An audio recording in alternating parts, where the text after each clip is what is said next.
নমস্কার বন্ধুরা, সবাই কেমন আছো? আশা করছি সবাই ভালো আছো আর সুস্থ আছো। আজকে একটা আবার হেলদি রেসিপি আজকাল করছি আমি। আজকে কোনো রান্না নয়, আজকে গল্প করতে করতে একটা তরকারি করব, সেটাই তোমাদের সাথে শেয়ার করব। কাঁচকলা মাছ দিয়ে তরকারি করেছি। আজকাল এরকমই খাবার দাবার আমি খাচ্ছি। শরীর আমার প্রায় অনেক দিন হয়ে গেল ভালো না, প্রায় বছরের কাছে। তবে আবার হঠাৎ 2-3 মাস ধরে খুব বেশি খারাপ হয়ে গেছিলো। এখন একটু ভালো আছি তোমাদের আশীর্বাদে আর ভগবানের আশীর্বাদে।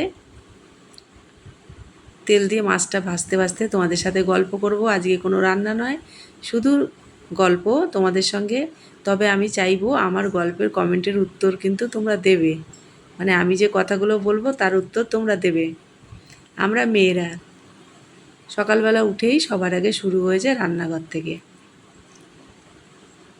সবার জন্য যত ভাবনা চিন্তা আমাদের।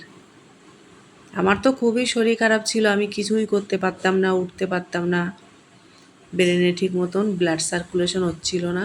এমনিতে গায়ে রক্ত তৈরি হয় না আমার, এর জন্য আমাকে অনেক রকম ওষুধ খেতে হয়। আর তো অনেক প্রবলেম আছে আমার, হার্টের প্রবলেম, সুগারের প্রবলেম। খুশি থাকার জন্য চ্যানেলটা শুরু করেছিলাম। তা চ্যানেলটা করতে করতে তো মাঝখানে আমি মনিটাইজেশন অন হওয়ার পরে আমি আর ভিডিও দিতে পারিনি। আমি খুব অসুস্থ হয়ে গেছিলাম। যাক, আবার ফিরে এসেছি তোমাদের মাঝখানে, তোমাদের ভালোবাসায়। দেখো, তরকারিতে দেওয়ার জন্য একটু জিরে আর গোলমরিচ আমি একটু ভেজে তুলে রাখলাম, ওটা লাস্টে আমি তরকারিতে দেব। এপাশে আমি ভাতও বসিয়ে দিয়েছি আর তোমাদের সাথে গল্প করছি। কাঁচকলা আর আলুটা আগের থেকে কেটে নিয়েছিলাম, ওটা এবার একবারে ফোড়ন দিয়ে, জিরে ফোড়ন দিয়ে দিয়ে দিলাম। আর তোমরা সবাই জানো নুন হলুদ লঙ্কা ওটা তো দিতেই হবে। তা তখন হাজব্যান্ডই রান্না করতো আমার। ছেলে ছিল, ছেলেও করতো মাঝে মধ্যে, বেশিরভাগ ওর বাবাই করতো, কেন ছেলে মাছ খায় না। ও মাছ রান্না করতে খুব অসুবিধা, ও করবেই না ওটা, ও সহ্য করতে পারে না গন্ধ।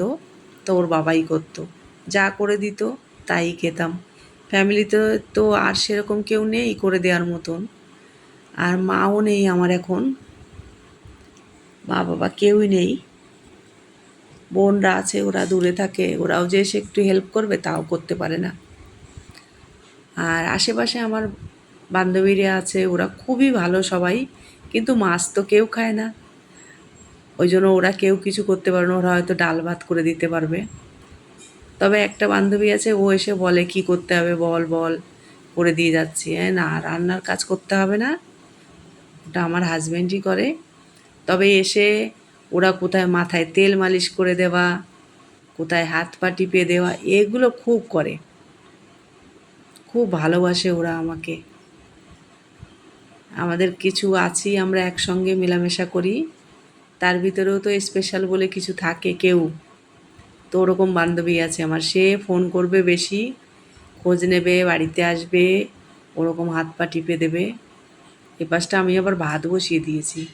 আজকে দেখো কত গল্প করছি বন্ধুরা, ভালো লাগে আমার কথা বলতে।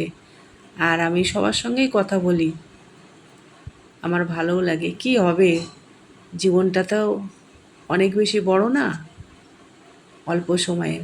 তার ভিতরেও লোক দেখো কত অভিমান করে, কত কিছু ভাবে। আমরা কিন্তু কেউই কিছু নিয়ে যাব না, সবাই জানি, কিন্তু তা সত্ত্বেও সবার ব্যবহার আলাদা আলাদা। আমি তো সবসময় খুশি থাকি, যতই আমার শরীর খারাপ থাক বা কোনো চিন্তা থাক, চিন্তা নেই এমন কোনো মানুষ নেই।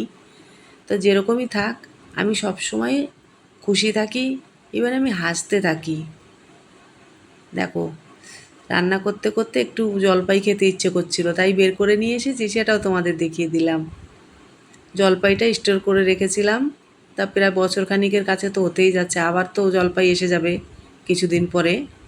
কি এসে গেছে কি না হয়তো হয়নি, আসবে আসবে করছে, জলপাই এসে যাবে। তা দেখো, আমি ফ্রিজে স্টোর করে রেখেছিলাম, মাঝে মধ্যে ডাল করি। আজকে একটু ডাল করব বলে বের করেছি, তাই একটা খাচ্ছি। মাঝে মধ্যে বের করি, একটা করে খাই। এক কৌটা ছিল, ওটা স্টোর করা হয়তো তোমাদের সাথে শেয়ার করেছিলাম, কিন্তু পরে আমি তোমাদের আর দেখাতে পারিনি যে জলপাইটা কেমন থাকে। তা আজকে দেখো ভালোই হলো, খেতে খেতে জলপাইটা দেখিয়েও দিলাম তোমাদের। একদম সফট হয়ে যায়। অনেক দিন ধরেই ভাবছি জলপাই দিয়ে একটু ডাল করব।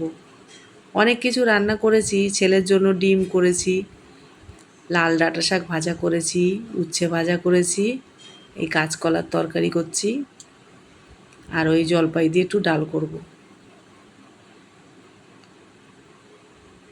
মাছগুলো দিয়ে দিলাম। এটা তেলাপিয়া মাছ আছে বন্ধুরা, ওই আমাদের যমুনারই জ্যান্ত মাছ। এখন এরকম মাছ একটু বেশি আসছে, বরফের মাছটা খাচ্ছি না এখন।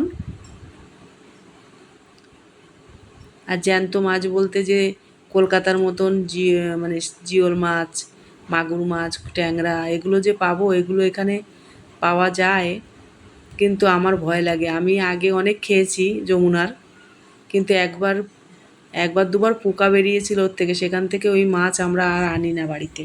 আমার ভীষণ ঘৃণা করে, আমি তো কাটতে তো পারবোই না, আর ওর কথা মনে পড়লেই ঘৃণা পায় আমার। সেই কত মাছ অত দাম দিয়ে কিনে এনে সব মাছ বালতি ভর্তি করে হাজবেন্ডকে দিয়েছিলাম যমুনায় ঢেলে আসতে। তা যমুনায় গিয়ে ছেড়ে এসেছিলো সেই মাছ। তারপর থেকে বলেছি আর কোনো দিন আনবে না ওই মাছ। আর সেই জিওল মাছ, কি মোটা মোটা জিওল, বড় বড়, আর তার ভিতরে ওই ভিতরে কি কাটার সময় তো বন্ধুরা দেখতে পারিনি।